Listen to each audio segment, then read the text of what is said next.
Hello traders, Gary Wagner here. Approximately 11 a.m. in Honolulu, 5 o'clock in New York. It is Monday, the 14th day of May 2012, and this is the Daily Report for Gold and Silver. We have substantially strong lower prices today across the boards in the precious metals, in the equities markets. Again, the only thing that's up is the dollar. We currently have a showing of $23 to $24 lower in gold.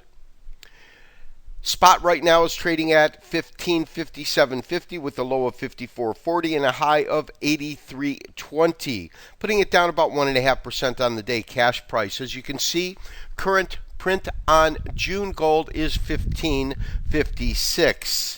Silver, 28.26 off 73 cents, down about 2.5% with a low of 28.03 and a high of 28.92.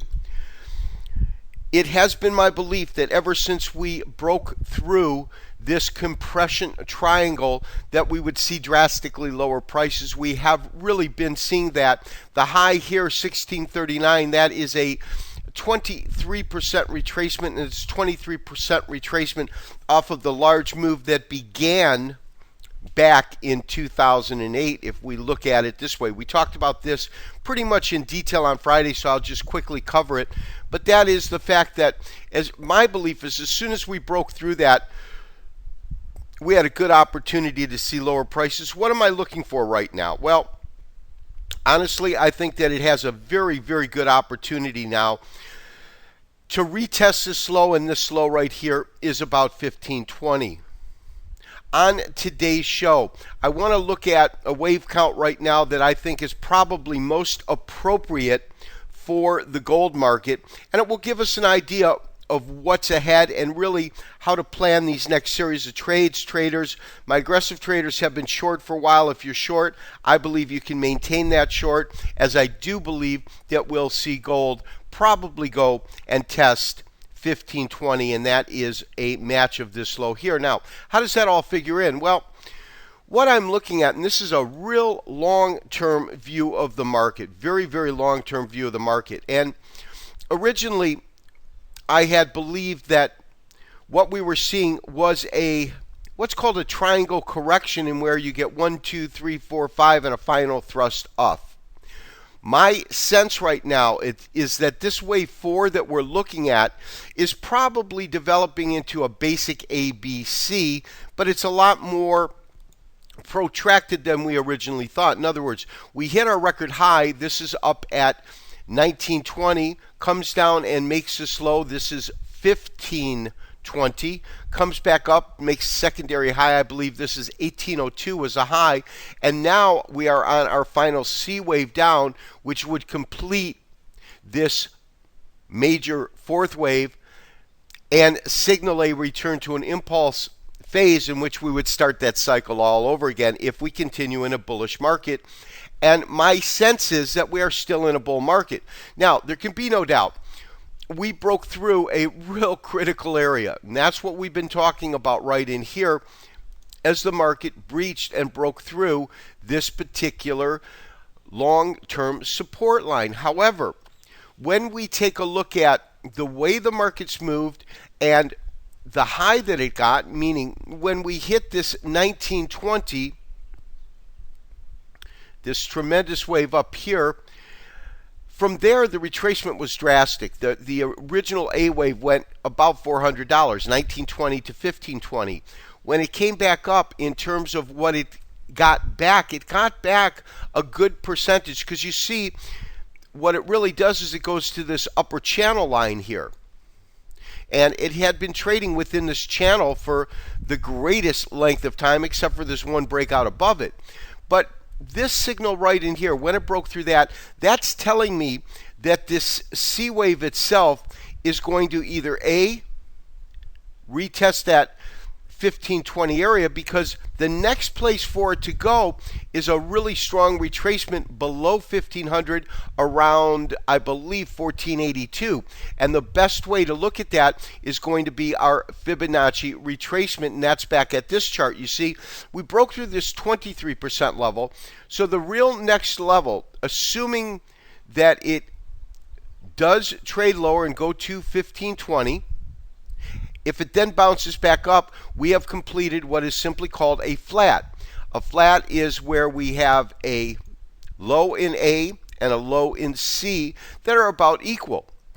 A standard zigzag is a little bit different. On a standard zigzag, you get your A, your B, and the key to a standard is that your C falls below the low of A. And if that were to happen, again, these are things that as we factor in information that comes into the market, we are more able to give you a good assessment of it. But if that's the case, a real logical point to look at, although last week I would have thought that was way too low, but now that we're roughly just a little over $100 from that price, it's a lot more feasible to me now. But that would be our next level. On a standard zigzag, you would see this market trade to just above 1463. And anyways, that is my take for this Monday morning on gold. As far as silver goes, we originally talked about the fact that I felt there was really no support in this market whatsoever until we hit 28.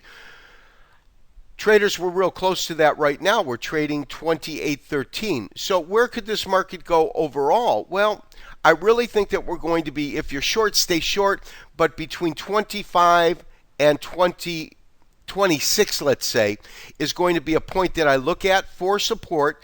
If in fact it comes and retests these lows down here, I think at that point we'll see some sort of bounce and then a move back up. Traders, am I bearish on this market? Well, I have to tell you this. In terms of short term, absolutely.